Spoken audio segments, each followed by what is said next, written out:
Assalamualaikum warahmatullahi wabarakatuh. Saya Muhammad Zulfarhan Syarobit dengan nomor induk mahasiswa 2403830612108. Di sini saya diberi tugas UAS oleh dosen pengampu saya yaitu Bapak Fawaid SEME. Di sini saya akan menjelaskan tentang beberapa materi, yaitu materi politik perdagangan Asia, Afrika, Eropa pada abad 9 sampai 10 Masehi. Pada abad 9 hingga 10 Masehi, dunia Islam menjadi pusat perdagangan internasional yang menghubungkan Asia, Afrika, dan Eropa. Kekhalifan Abbasiyah menguasai jalur perdagangan darat yaitu jalur sutra maupun jalur laut yaitu diantaranya Samudra Hindia, Laut Merah, dan Laut Mediterania. Pemerintahan memberikan keamanan, membangun pelabuhan, serta memungut pajak perdagangan sehingga aktivitas ekonomi berkembang pusat pada kota-kota seperti kota Baghdad, kota Basra, Kairo, dan Cordoba menjadi pusat perdagangan dunia. Seperti contoh, pedagang Arab membawa rempah-rempah dari Nusantara dan Hindia menuju Timur Tengah, kemudian dijual ke Eropa dan sebaliknya. Kain sutra dari Tiongkok dijual melalui jalur sutra hingga ke Baghdad dan Konstantinopel. Yaitu dilanjut dengan materi yang kedua, yakni politik ekonomi bekas dinasti Mughal, India, Pakistan, dan Bangladesh.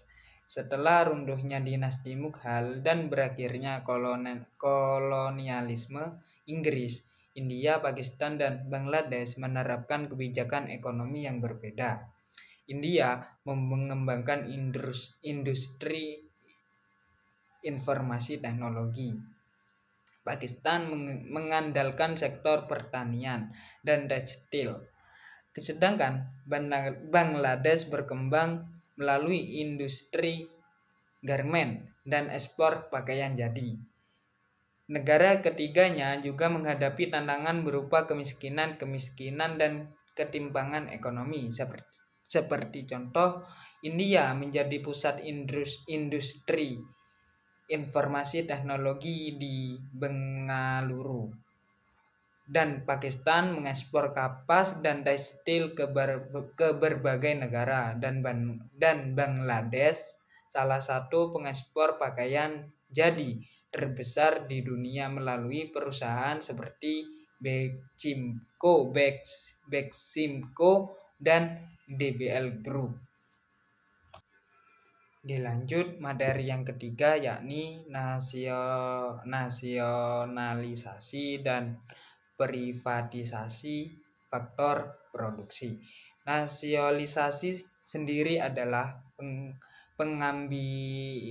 pengambil alihan perusahaan satu aset oleh pemerintahan demi kepentingan negara.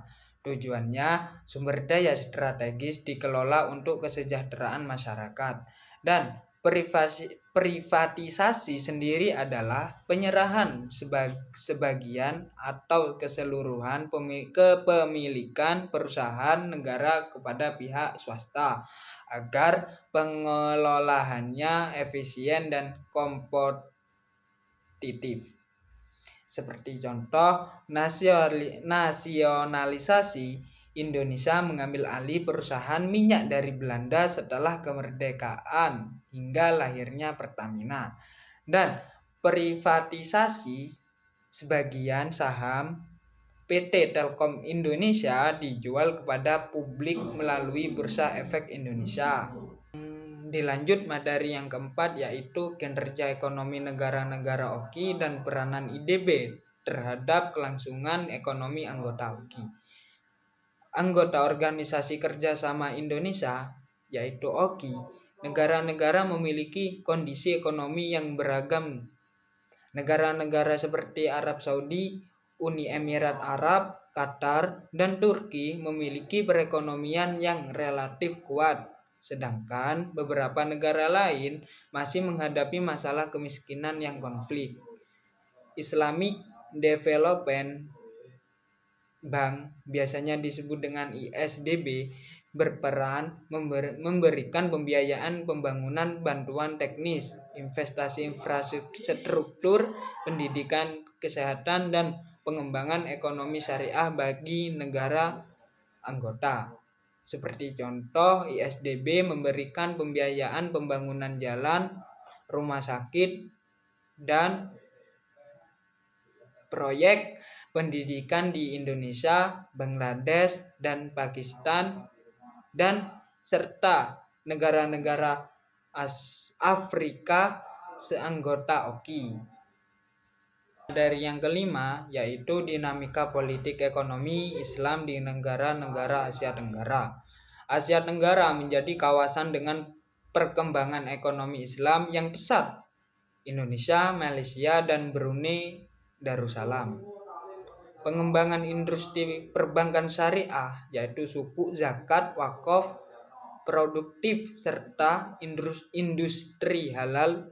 Pemerintahan juga mendukung pengembangan wisata halal dan keuangan syariah. Seperti contoh, Indonesia menjadi salah satu penerbit suku negara terbesar di dunia.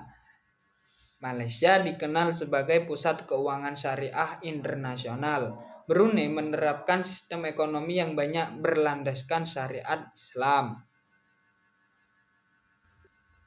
Dilanjut materi yang ke-6, yaitu dinamika politik ekonomi Islam di negara-negara Timur Tengah. Kawasan Timur Tengah memiliki pengaruh besar dalam perekonomian Islam karena kaya akan minyak dan gas bumi. Pendapatan minyak digunakan untuk pembangunan infrastruktur, pendidikan, dan investasi global. Namun, kawasan ini juga menghadapi tantangan berupa konflik politik, ketergantungan pada minyak, dan persaingan geopolitik. Seperti contoh, Arab Saudi menjalankan program visi 2030 untuk mengurangi ketergantungan pada minyak dengan mengembangkan sektor pariwisata, teknologi, dan investasi. Dilanjut materi yang ketujuh, yaitu dinamika politik ekonomi Islam di negara-negara Afrika. Banyak negara Afrika yang mayoritas penduduknya beragama Islam memiliki potensi besar di sektor pertanian, pertambangan, dan energi. Namun, perkembangan ekonomi sering terhambat oleh konflik kemiskinan, korupsi, dan lemahnya infrastruktur. Lembaga keuangan syariah mulai berkembang sebagai alternatif pembiayaan pembangunan. Seperti contoh, Sudan dan Nigeria mengembangkan perbankan syariah untuk meningkatkan akses pembiayaan masyarakat Muslim. Sementara Maroko menerbitkan sukuk untuk mendukung pembangunan nasional. Dilanjut materi yang ke-8 dan yang terakhir, yaitu ekonomi Islam di tengah hegemoni Amerika Serikat, Cina, dan Rusia. Persaingan geopolitik antara Amerika Serikat, Cina, dan Rusia mempengaruhi negara-negara Islam dalam bidang perdagangan, investasi, energi, dan teknologi. Banyak negara Islam berusaha menjaga hubungan baik dengan kekuatan ketiga tersebut sambil mengembangkan ekonomi syariah yang mandiri melalui perdagangan halal, investasi syariah, dan kerjasama antar negara Islam. Seperti contoh, Arab Saudi menjalin kerjasama investasi energi dengan Tiongkok. Indonesia tetap menjalin hubungan dagang dengan Amerika Serikat, Tiongkok, dan Rusia sekaligus memperkuat industri halal dan keuangan syariah. Uni Emirat Arab menjadi pusat investasi syariah yang menarik modal dari berbagai negara. Sekian yang bisa saya sampaikan. Jika ada kurangnya atau kesalahannya, saya meminta maaf yang sebesar-besarnya. Wallahul muwaffiq ila aqwamit thoriq. Assalamualaikum warahmatullahi wabarakatuh.